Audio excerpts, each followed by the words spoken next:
Magtitilapia po ako ngayon. Yan, prepare na po ang kanyang rekado.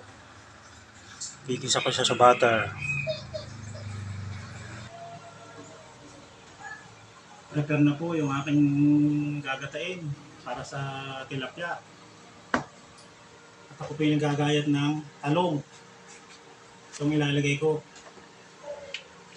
Maraming talong po. Maraming gulay. Yan po ang primerong gata.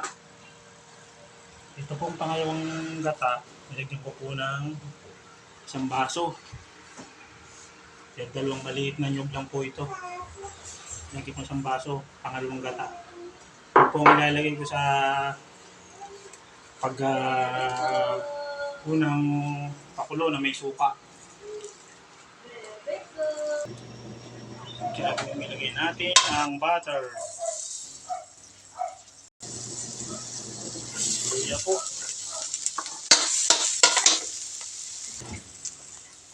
Bawang. Sibuyas. Ilagay natin ang tilapia. Yan po.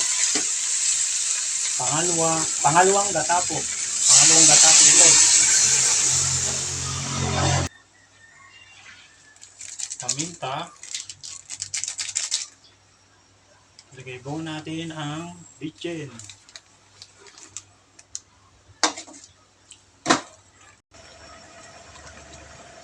Ilagay po tayo ng asin.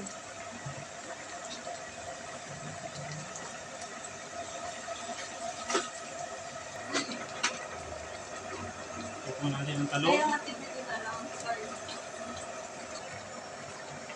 Ilagay po na natin ang talong. Ilagay po natin ang primerong gata. Unang gata.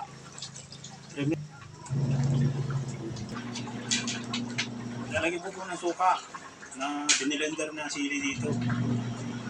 Lagyan po natin.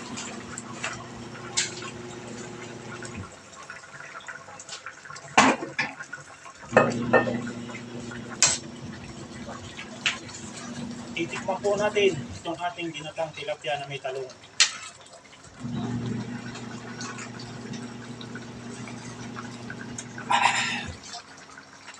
Pwede na pong kumain. Kain po tayo. Ito po yung sinangag ko kanina. Sayang naman po. Mayroon kong buhay ngayon. Masarap po yung sinangag dito sa gata.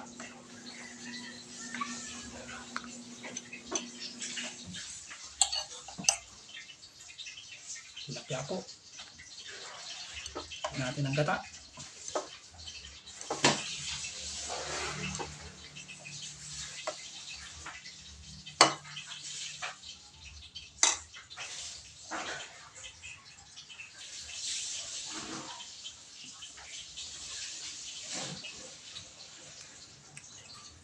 Masarap po sa sinangag talaga din, itong gata.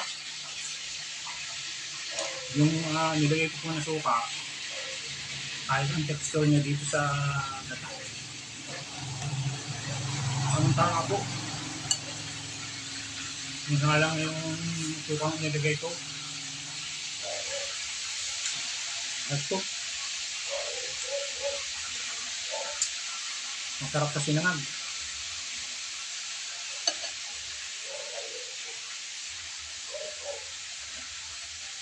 Sakto rin po ang luto ng talong. Kung makikita nyo po ito, nakainom na po kanina ako. Isang oras bago kumain. Ito yung lemon